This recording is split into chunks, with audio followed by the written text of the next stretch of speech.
Then, somewhere along the way, the big platforms moved in. Last year, $200 billion flowed upwards, away from the people who actually play. This year, they take it back. YOM, where players play games straight from your PC, not a data center in Virginia. Meet Tyler Pemberton. Yes, this looks dramatic, but he's perfectly fine. Tyler's offline. His PC isn't. 47 players streaming from his GPU right now. Even AFK, Tyler's rig is pulling its weight. He's making money in his sleep. Maybe this is what happens when gamers finally take control of their own world. Turn your idle GPU into passive income. YOM.net. Eat, sleep, earn, repeat.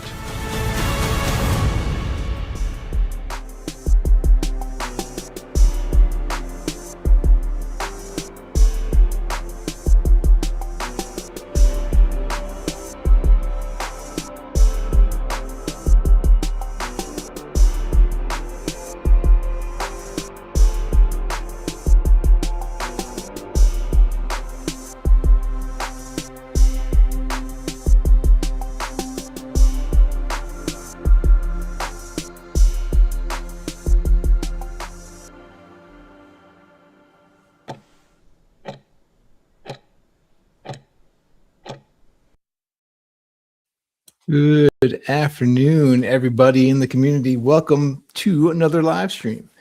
Excited to be here. For those of you who don't know me, my name is Jeff. I am the CXO at YOM, that's Chief Experience Officer. I do things like this podcast every week.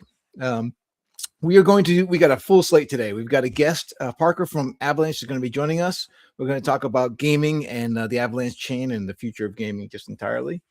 I've also got the Boston Consulting Group's report. I've taken this week to go through it all, and there's a lot of really good information there. It all looks very good for us. So, we're going to be kind of tying what the report is saying about the gaming industry coming into 2026. And again, of course, cross-referencing with everything that we're building.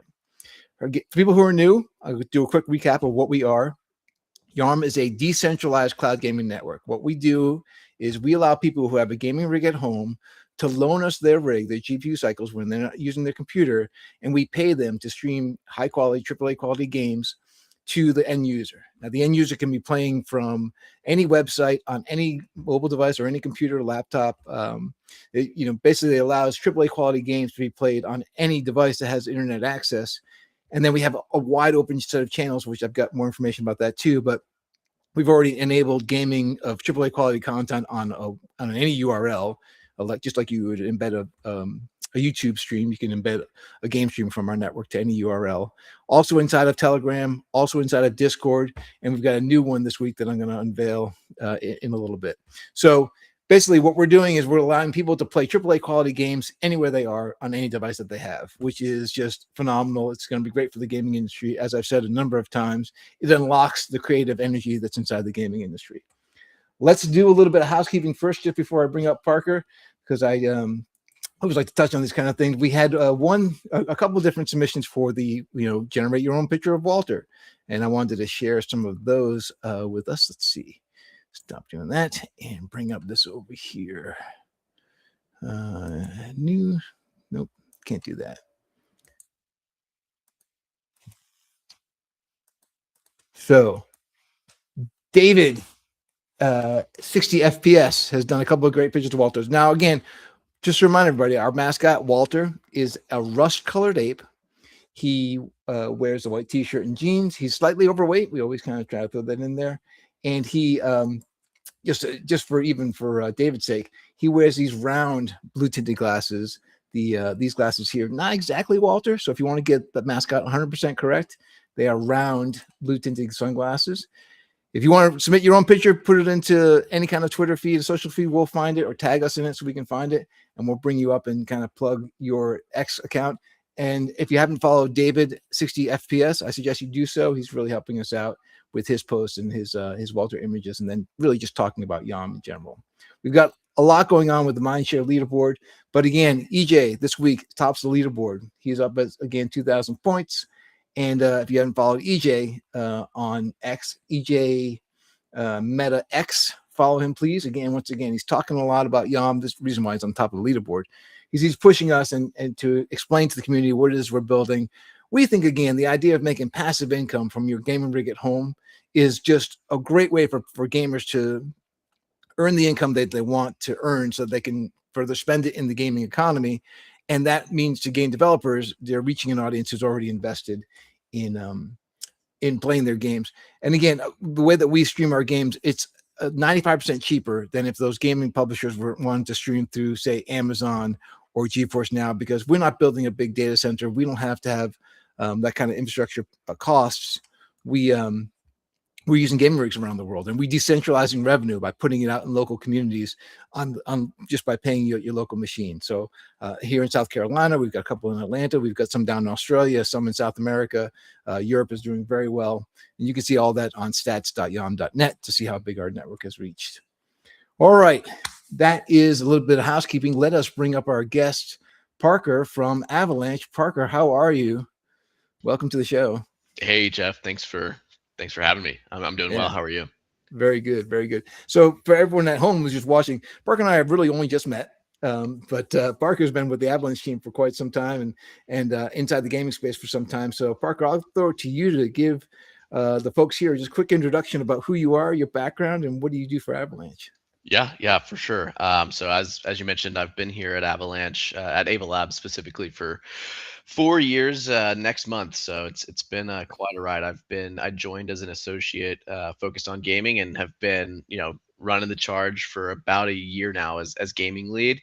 My background in gaming comes from, I think it started when I was maybe 3 years old playing Super Nintendo. I think it was Mario Bros. 3 that really got me into the platformer on Nice. that end, and my mom having to beat Bowser for me. But yeah, I've been a gamer since I could hold a controller, and uh, yeah, I have an Arc Raiders stream up whenever I'm working most of the time these days, and Nice.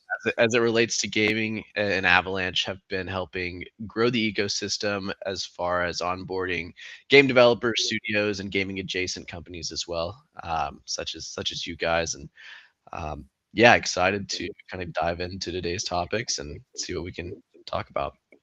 So Avalanche, again, I'm not sure if you know our whole backstory, but YOM launched years ago. It was a different company at the time, and I was not involved in that. That's a different whole company, but they were doing metaverse spaces. When we bought the company and rebuilt it, we focused only on the infrastructure, only on building this decentralized cloud network, because we realized that a better way to distribute games through a cloud is by doing it decentralized. It's basically it's a deep in, right? It's a deep in all the best sense of it. And now that our network is the test network is live and we've been doing all our bug testings, we're proving out that this is just something that's the gaming industry needs. But Avalanche, we weren't with Avalanche at first. We had gone off of Solana to a different chain, but then Avalanche approached us after we won the best game innovation startup company technology side last year at Gamescom, and that kind of brought us to attention of Avalanche. And we said we actually when Avalanche first approached us, we were like, it's too close to our initial TGE date, and are they serious about wanting us to join? But then Avalanche really kind of came to us and said, listen, you guys are all about games. We're all about games. Let's talk. And through those conversations is where we ended up now launching on Avalanche. But give me a little sense of like, why gaming for Avalanche? What's the draw of the Avalanche chain for gamers and game developers? And then why does Avalanche want to go so heavy into the gaming industry? Yeah, I think it's the gaming history of Avalanche runs deep. I mean, at least 4 years deep. Right when I joined, it actually kind of precedes me back in late 2021 or late 2022 when the early play to earn meta was kind of the thing in the abyss, right, or the zeitgeist, and we had a few pretty strong titles in that area. And actually, one title specifically that really I think showcased Avalanche's tech. to the fullest was DeFi Kingdoms. If you guys are familiar, they are an RPG strategy game, and they were on the Harmony network. Well, they were basically breaking the network. They couldn't sustain the amount of sheer transaction volume that DeFi Kingdoms was pushing through their network. And we at Avalanche, led by Emin Gunsir, a PhD out of Cornell, he invented what is known as Avalanche consensus, and that's great. It allows for sub-second finality. The real value for that means for in-game transactions, you want them to be instantaneous, right? You don't want a player to be participating in a game and get an asset drop and then it not actually be settled into their account for up to 10 minutes, right? They want to know that their asset is theirs, it's in their account, and it's finalized. And so that's great. But then as it relates to kind of where we've evolved as a chain, we have what was formerly known as subnets. They're now known as Avalanche Layer 1s. What these Layer 1s are is essentially your own environment. So if you're a game publisher or studio, you don't want to be bogged down with what is known as the noisy neighbor effect, where your application is also competing against DeFi products, institutionalized products like stablecoins, etc., to compete for block space. So we invented subnets, and DeFi Kingdoms actually was our first Avalanche subnet. They ran their Jewel token as kind of the gas currency on their chain, and it enabled for a very seamless player experience because they don't have to go to some exchange to get AVAX in order to transact and have AVAX as gas. Like gamers, let's be honest, they don't want to know what AVAX is. They want to know what their in-game currency is and use that for the experience that they're here to play and participate in. And so that's really when we kind of noticed the user experience lending itself, or Avalanche lending itself to the end user experience being much more seamless than what I think most traditional blockchain users are familiar with. And so because of that, we kind of really took the bull by the horns there. And a lot of publishers even approached us at the time because they were interested in blockchain. They wanted to understand what it could do for their economies. And I think we had a few teams that we onboarded early on that have kind of come to market to date. I think Gunzilla is probably the most notable with Off the Grid. Their entire game is run through their gun token, all on their own Avalanche Layer 1. And the end user is playing and participating on PlayStation, Xbox, PC, and they're not even having to be familiarized with the blockchain. And so why gaming? I think it's just because of the sheer technology lending itself very well to the end consumer. And that's really why we noticed that opportunity and wanted to take it seriously. Yeah, that made complete sense to us too. As a matter of fact, I think it was the idea of having our own layer 1, which is not where we're starting, but certainly what we're aiming for when it's all said and done. Sure. Appealed to us too. Our CEO talked a lot about the idea that what we do, because we pay the node operators, right, the people who are loaning us their hardware, they're all different parts of the world, and depending on what region in the world you're in, your energy prices might be very high, might be very low. There might be a lot of traffic where you are, might be just a few users. We want to be able to accommodate for all those different setups, and then having our own layer 1s that we can kind of control that and not be mixed in with a community that's also, like you're saying, building other products and the economies for other projects that are not part of our system. That was all very important to us, and it was, I think, one of the big selling points for us as well. Hey, you touched on stablecoins there for a quick second, but I know that you've done a lot of diving into stablecoins, and here in the U.S., right? We did the what's it called, the SAFE Act, right? Just trying to get our heads wrapped around some level of regulations, right? So we can have some clarity in our industry. But what was your take on the stablecoins and how they affect the gaming industry and the blockchain and gaming? Yeah, I think we touched on play to earn and kind of the gaming economies that were early. I would call experiments, right? I mean, that's what blockchain and all kind of forward thinking technologies is. It's really glorified experiences until you see product market fit hit. Right. And I think as an industry, we really put the cart before the horse.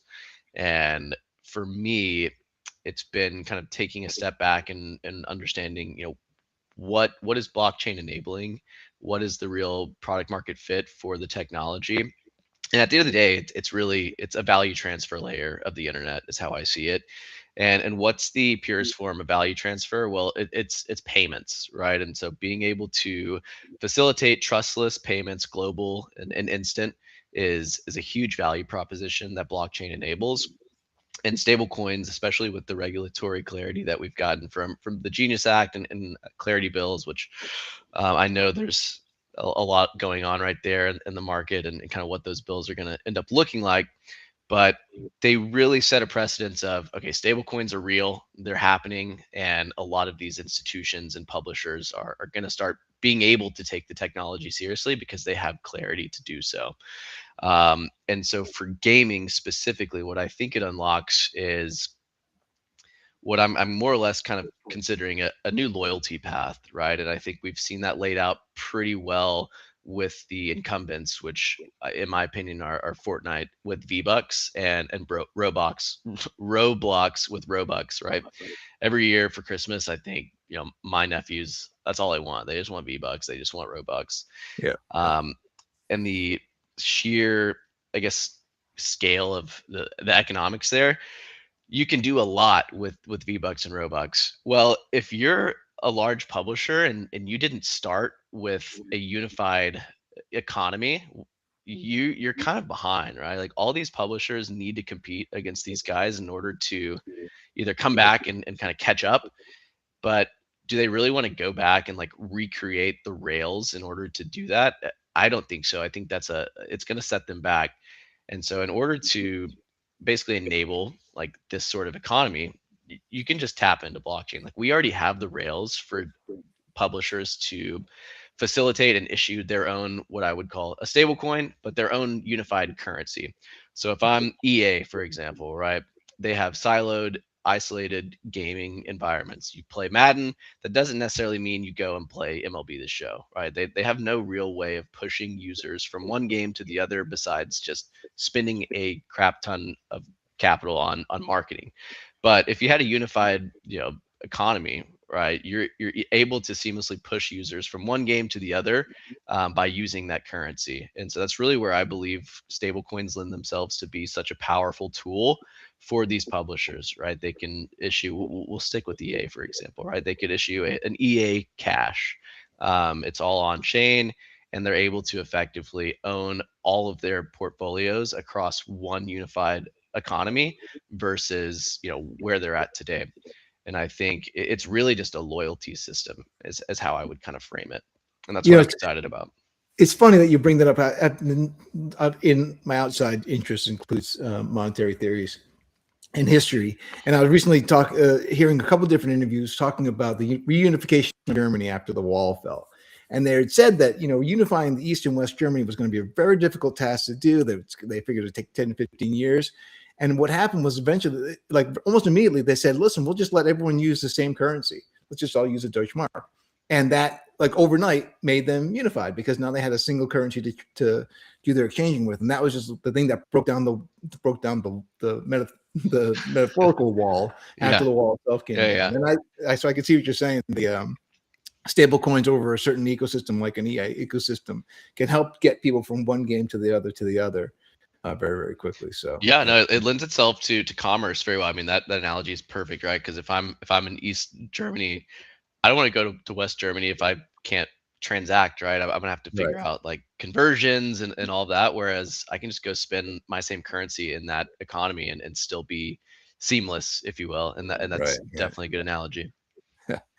All right, so again, getting you up to speed on YOM and what we are and everything. Now you've seen some of the stuff that we've been doing. How does it fit in your mind with the way that the gaming industry is moving?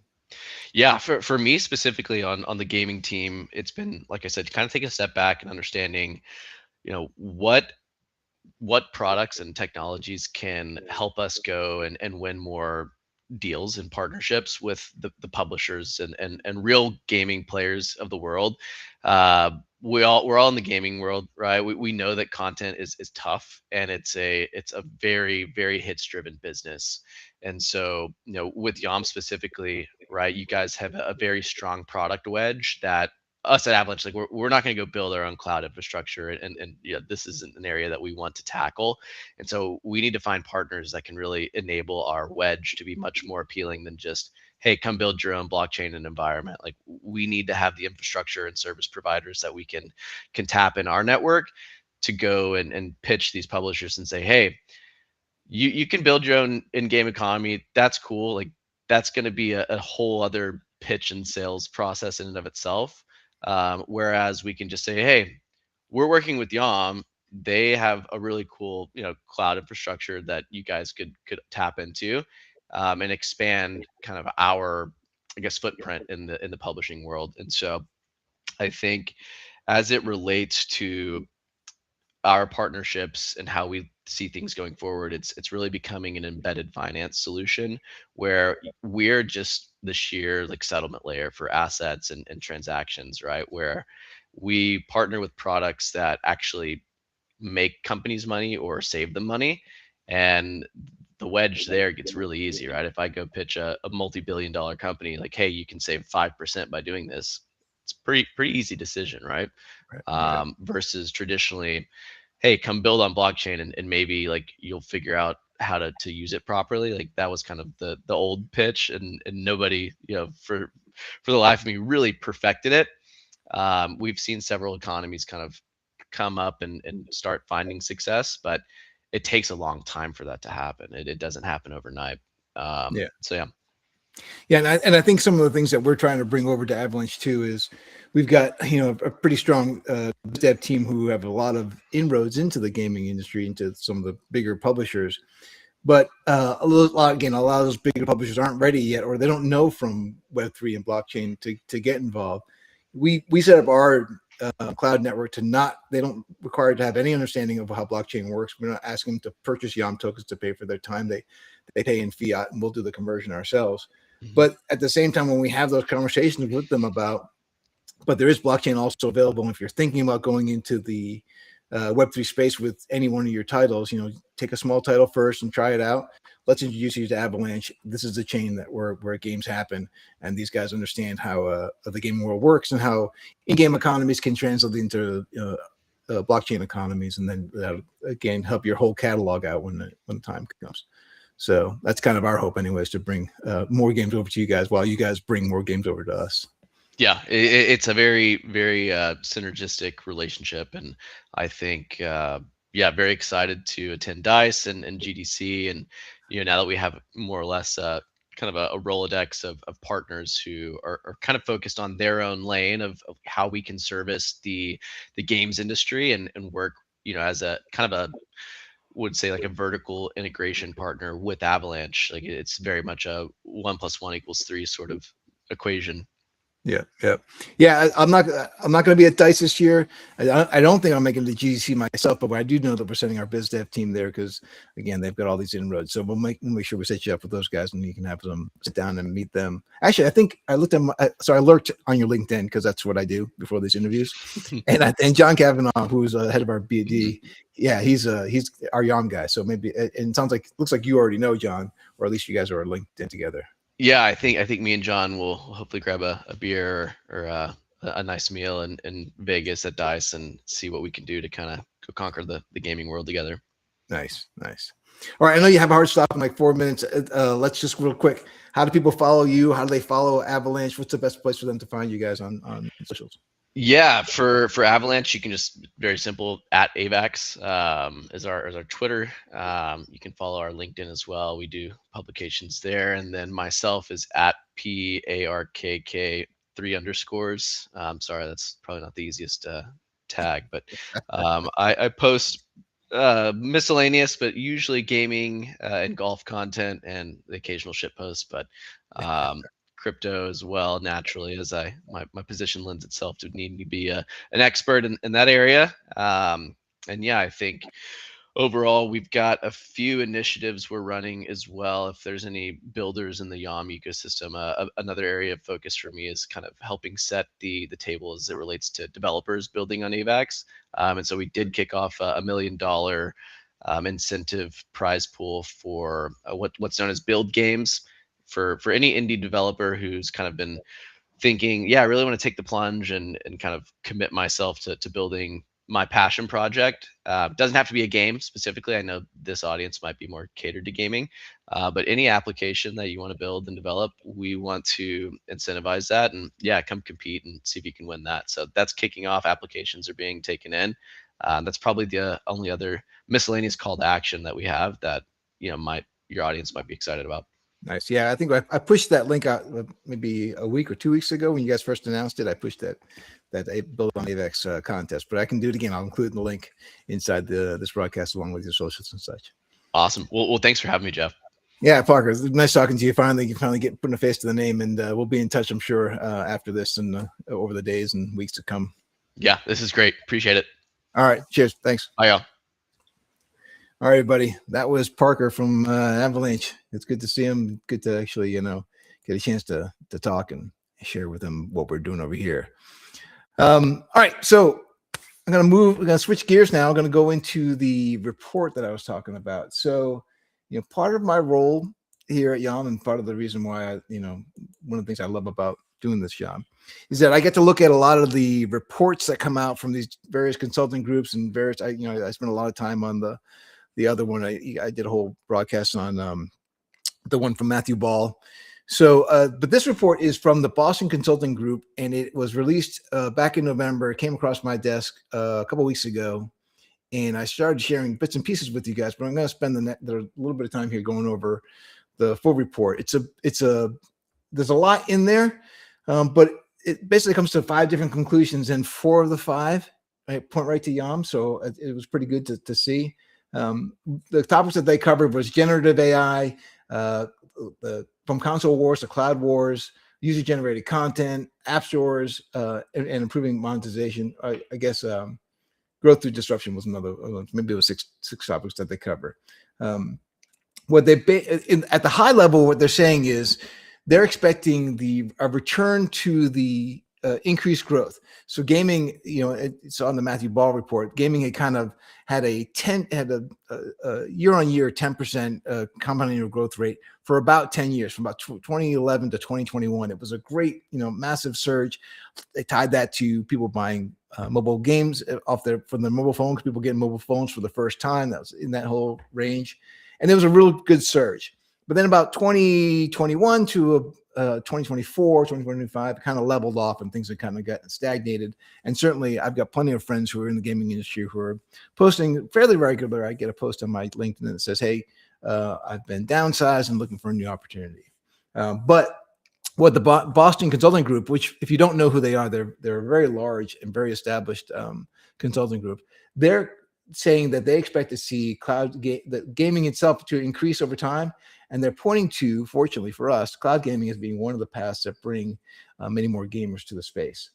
They talk about how generationally that the parents of today are actually enabling their kids to play games at a younger age to get them incentivized. And part of this is the creativity that it found that it flourishes in this group because they're pointing them towards the games that are user-generated content games, which again I think is great if you've got a kid who's you want them to get interested in programming or designing or even mathematics, because a lot of what game balancing is mathematics. There's a lot that can be learned from playing and building in games.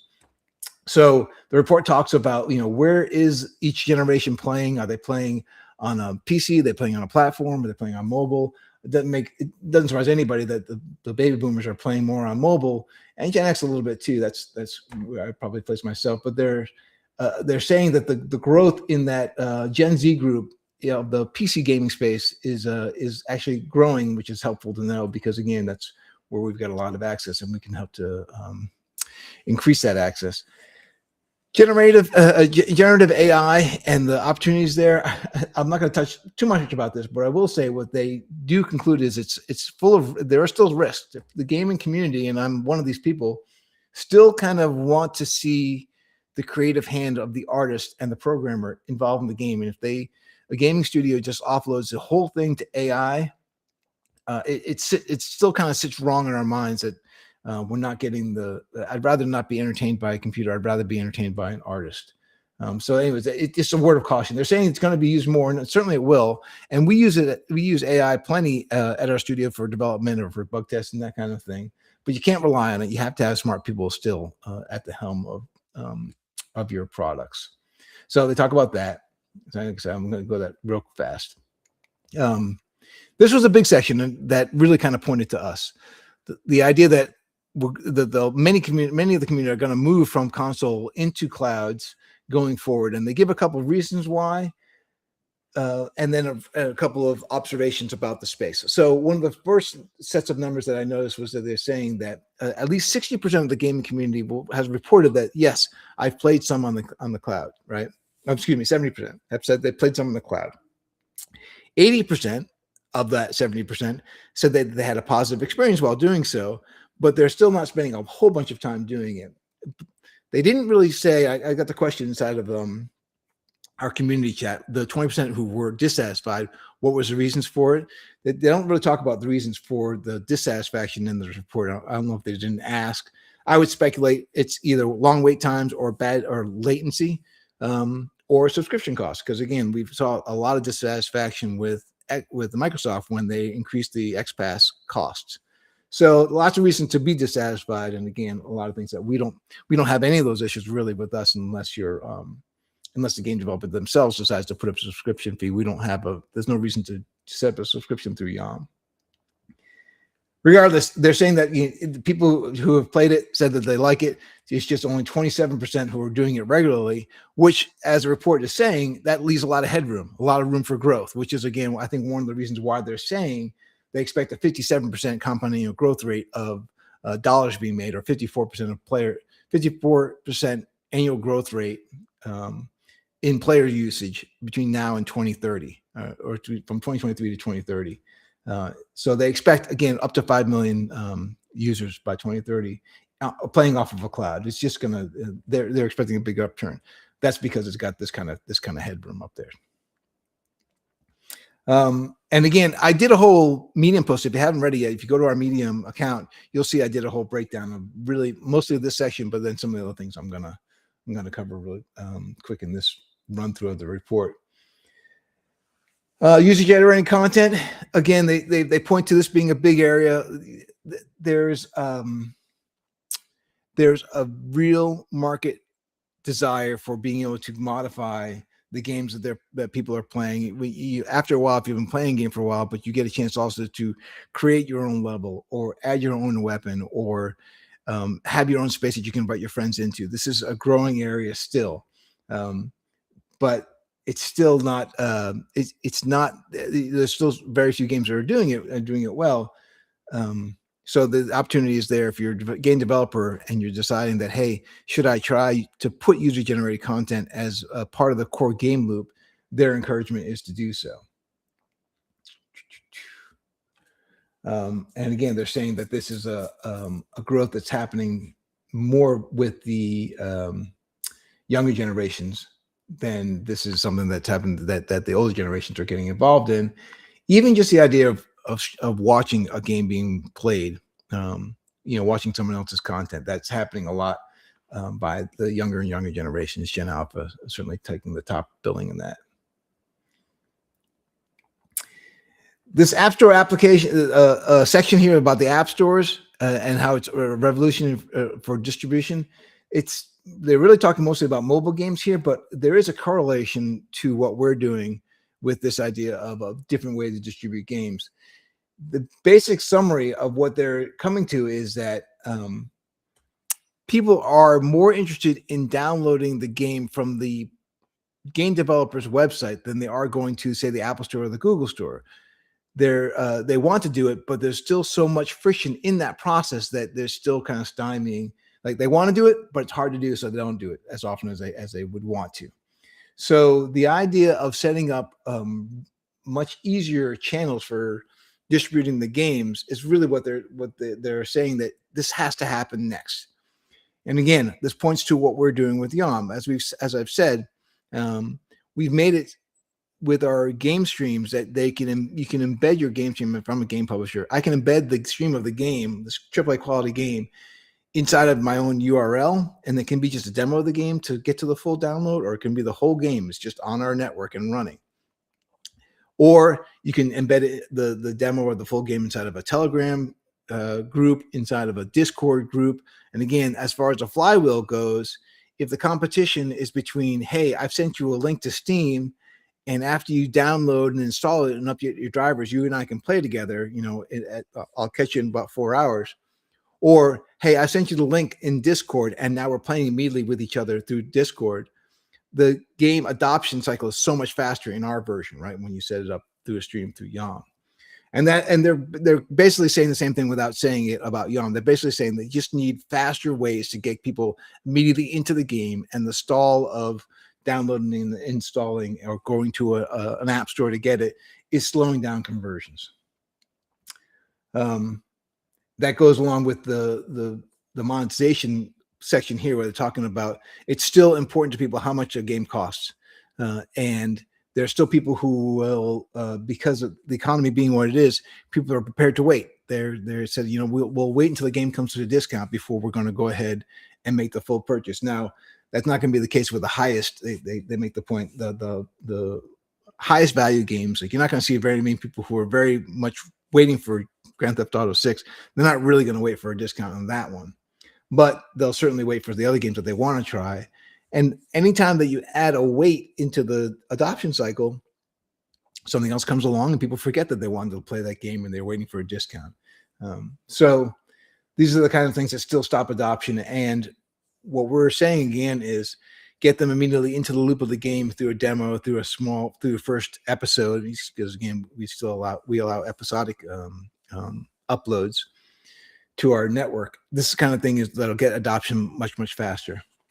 And I did want to touch on, I jumped right over it, but I didn't want to miss it. So I've talked about embedding inside of a URL, inside of Discord, inside of Telegram.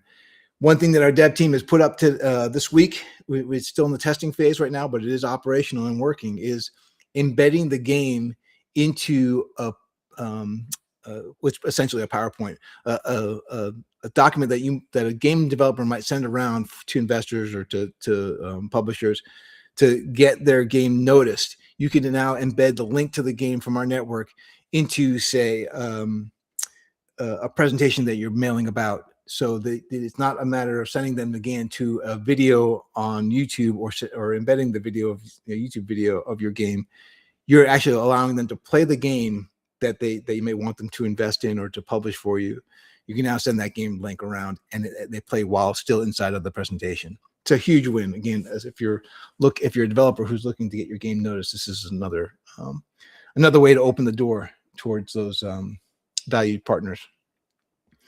Advertising, they talk about people are going to be okay with advertising in the middle of the game. I think what they're talking here more about is embedding products inside of a game. And we've said before, because Microsoft thinks that they're going to pull this off, they can let you play for free for an hour, so long as you watch 2 minutes of a commercial before you start playing, or after you've played for an hour, we'll throw up a 2-minute commercial in the middle of your game session, which to me is just, again, fraught with peril. We do advertising differently over here. We allow your game to be embedded in an ad, and that ad can be, through any of the services that we're contracting with. The ad can be placed inside of Facebook. It could be placed inside of a game review website. So just a banner ad, but it's not just a video playing. It's the actual game. People click on it, and they're playing your game inside the ad, and then it leads them right to conversion. So here are the quick 5 summaries of what they come to as the end of the report, right? There's going to be an explosion of content. The global total addressable market is expanding. People, again, these are due to cloud gaming opening up the doors for anybody who has access to the internet to play high quality games. So you're not limited by the hardware that you own, or going out and buying a console. You can now play them on your laptop that you do school with. I kind of jumped over, but the omni-platform gaming, the idea that I play the game on my PC, but now I've got to leave the house and I'm going to be on the train for the next couple of hours or next hour. I want to continue that same game, but now I play it on my phone. That's what they mean by omni-platform gaming. They feel like it's an area for growth in a way that it's going to enable expansion in the next coming years up to 2030. And again, the YOM network is exactly what allows for this kind of thing to happen. That IP will become critical. Again, this is not necessarily exactly for us, but certainly we're welcome to help some of those big IPs get on our network. And then the value pools, that it has to be cost effective because of the way that the economy is turning. All right, I did a whole bunch of talking again, as I tend to do. These are the people who wrote the report, and we thank them. We've reached out. Actually, if you're one of the authors, or if you know one of these authors, have them get in touch with us. We reached out to them. We want to talk to them about. We agree with a lot of their conclusions. We want them to become more aware of what YOM is and how. Oh, because I did skip over that part too. They talk up here, and I'm not gonna be able to find it, but they do talk about up here about the idea that the cloud infrastructure as it currently stands is like a utility, and like any utility, scaling is a real challenge. Centralized servers to scale to meet the massive demand that cloud gaming is going to garnish the amount of players who are going to want to play through the cloud is going to grow faster than they can build data centers to host it. It's going to become expensive for them. They're going to be behind the curve the entire time, and it will probably hamper a lot of the experiences because they're going to throw subscriptions in front of players, or they're going to charge developers a ass ton of money, and they're not going to be able to afford it. All that, once again, points to the decentralized approach that we've taken. And again, as far as we know, the only one who's able to stream AAA quality games through our cloud at 95% lower cost than it would cost if you had to build a big data center and maintain a big data center. And the money that's being earned by the games, being played, goes in the hands of gamers themselves who are running nodes all around the world. So they can take that money and put it right back into their game spend or their hardware upgrade to make our network better. So it's a very good loop that we incentivize each other and help out the gaming industry. All right, now I think I'm done with that big rant. Let's go into questions if we have some questions from people who are, yes. Can I ask questions, Data Babies? Yes, go right ahead. Ask away. Will there be a YOM Season 2 after Season 1? So the way that we've got our plans for distribution of the nodes, it is, let me get out of this so we don't have to. Now you can see me full screen. How lovely. And I don't know what's going on with this little whiff of hair right over here. I got to get to the barber, apparently. Yes, what we're doing is we're selling nodes in tandem with as we bring more games online. So we don't want to flood the market with hardware and have a whole bunch of people operating a node that earns too little, right? Dilutes the earning pool. We want to have a constant back and forth with, we've got more games, we put more nodes available and increase the network band, the amount of network hours available. So we keep those things in balance so that anyone who's operating a node is earning in a way that makes them want to stay as a node on the network. So if that's your question, I hope that's what you're asking. Yes, there's going to be a Season 2 and Season 3 and many other seasons of node sales. But right now we're live on Fresh Miners. If you go to freshminers.com, search for YOM. There are nodes still available. We have a limited amount in this first run, so you want to get in that first. The longer you're in for, obviously, the more that you're going to earn. Can I play on mobile phone or is it only on PC? Yes, you can play anything that's got a browser, you'll be able to play on. So that does include mobile phones. When is TGE? This question gets asked a lot. We're still inside of Q1, and that's our plan. We still expect that we're going to be able to launch our TGE inside of Q1. Market is not a reason to not do it this time around. We're ready to go. How can I earn by playing the YOM game? So we don't, we're not really set up. It's not part of the system that you earn money by playing the games. That's not the loop. And I take that back. If a game developer develops a game where you're earning money inside of the game, or earning their token, or however they decide to give you value for playing their game, we're happy to host that game. It's not YOM that's doing that kind of setup. That is on the developer to do. For us, you earn by allowing us to use your equipment, to use your GPU to power the network. And if you're curious to see if your rig at home can power a node or several nodes, because, and depending on the size of your GPU and your bandwidth, you could run between 2 to 8 streams concurrently. So you might have a powerful enough machine that can run 8 streams at the same time. Anyways, the way to check that is to go to our rig checker. If you go to app.yom.net and /rig checker, rig check. I think the link is also going to be involved in included in this video. Just check your rig. Run the app real quick. It'll tell you approximately how many nodes you could be running, and then about approximately how much money that would earn you a month once we're at saturation or capacity for the network. Let's see. Did I miss questions from earlier? What network offer YOM mainnet? I think what you're asking, what the token's going to be on the Avalanche network. That's why we had Avalanche in today. I hope I understood that question correctly. What games do you guys personally prefer? Oof. Well, I play quirky games. I play games with quirky mechanics. I mean, I played all the zombie ones, the Resident Evil and Left 4 Dead. Anything that had zombies, I just for some reason love to kill zombies. And as a matter of fact, on the YOM website, I was playing a game earlier today. The Real Americans. It's not zombies, it's Martians, but I just like killing Martians apparently. So some shoot up games, but really my own preference is to play with quirky mechanics, which makes it difficult to find. If you're a game developer, a small game developer with a quirky mechanic, it's hard to find an audience because you throw it up in the Steam store, but it gets overshadowed by the top 10 games, which are the big ones. You've really got to have a really strong build up a really strong community push to get your game noticed. What we're saying again with the YOM network, since it will be as simple as uploading a video to YouTube to upload your game to our network. It's now engine independent. So any game you've made should be able to go on our network, and then you just copy and paste that stream link to your URL or into the Discord server that you set up or into any kind of Telegram group that you set up. This should mean that a lot of the quirkier games get seen by more people, get that adoption that they're looking for. When I say quirky, I'm talking about things like Filament was one that I really liked recently. The Stanley Paradox. I for some reason I'll play that one endlessly if you've not played the Stanley Paradox. And they recently released an upgrade to it too, or I say recently, maybe in the last year. So those are the kind of games that I play. If you're asking what I'm playing recently, currently playing Golden Gate 3 honor mode with my friends. Sometimes on Steam Deck, and can't seem to get a cool experience. I can't say it's a cool experience. I think YOM technology can make this experience way better. Yeah, I don't know that.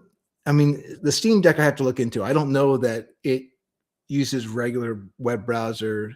I imagine it won't be very hard at all to get our streams to stream into the Steam Deck, but it will probably require a business partnership with Steam, which is not something we have set up currently. Zombies are cool. What are the YOM airdrop eligibilities? I think it's a matter of how many points you score on the XP score on the Mindshare program. So if you're interested in earning YOM and the airdrop, it's really a matter of, so if you're not familiar with Mindshare, the way it works is it is keyed to, this is important to us, it's keyed to really good meaningful or meaty posts about us. So it's not just a matter of saying GM as an answer to one of our own tweets. It's instead looking for, if you're tweeting out information about YOM that explains what we are to people and kind of does more than just, again, it's just more than just saying good morning or fist bump or go YOM. It's really about taking a snippet of what it is that we do, putting it into a tweet. If you have an image, it's even more helpful. That's why we are pushing the idea of generate your own picture of Walter and include him in your post. These are the kind of things that help you gain XP in our Mindshare campaign. And the more you earn in that campaign, the more that you'll receive in the airdrop. So I hope that answered that question. Any of these questions that you have that I have not covered, please feel free to reach out to the mods. They're very, first of all, our mods are awesome and we love them. They're also very smart and they're really dedicated to making sure the community has a good experience. So if you have questions, either in Discord or in Telegram, ask to our mods and I'm sure they'll be happy to help you out. Steam Deck can totally run Windows. Oh, then of course, then it's regular browser. Then yes, the game will be enabled for the Steam Deck. I would think it would be even faster still. I mean, we're down to 4 millisecond latency, so we're already pretty damn fast just about everywhere, as long as you're within range of one of our nodes. But maybe there's a way that the Steam Deck can be faster still if we have talked to them about business wise, and it certainly would be nice to have a business relationship with Steam. All right, I think I've come to the end of the questions. I don't think I have anything new. Let me just check. I will actually check with my mods. Yeah, Canva. Thank you, Ron. That's what I was thinking of. The embedding of the game stream inside of the presentation. We're doing it through Canva, and that's it's way. If you've never used Canva, if you've only ever used PowerPoint, Canva is so much better. So again, if you're doing a presentation of your game to push out to investors or to publishers to get yourself noticed, and you want to embed the game into your presentation, we're enabling that through Canva. Thank you, Ron. Thanks for calling me on that one. Mods, where are you guys? No, I think we're good. Well, great. Everybody, thanks again for joining us on this Friday. We'll be back again next Friday. We'll have more great stuff to talk about. We're getting closer and closer to TGE. Every week, we should have more and more information, especially coming up now. We're in constant conversations with our tier ones and even talking now to some tier twos and bringing them on board. So we expect this is going to be a big thing. Don't sweat the market. If you've been around the blockchain for a while, this is how it goes. This is how we pay our dues, right? I think we've got oh, wait, one more question. Is YOM open to investors?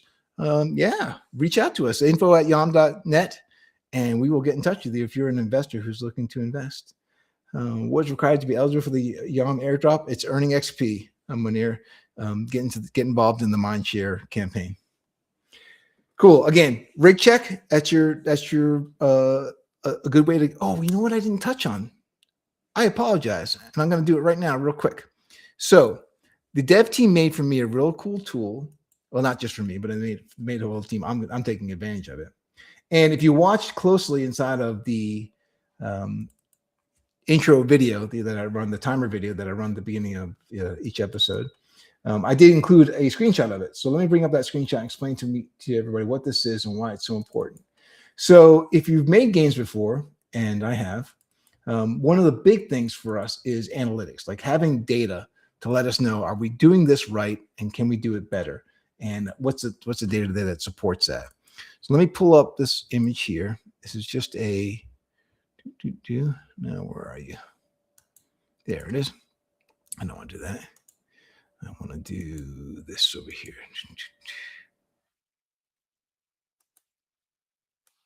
Did you find me?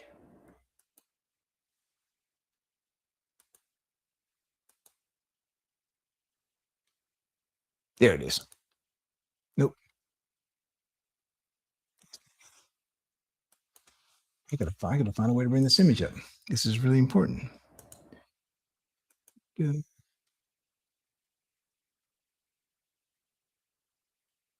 Here it is. All right. So what they built is a way for me to just ask a question in human language. It says, listen, I want to know how many hours, well, the two queries I have here, I can do this many different ways, but if I want to ask, I've asked questions like, which node is getting the most game sessions right now?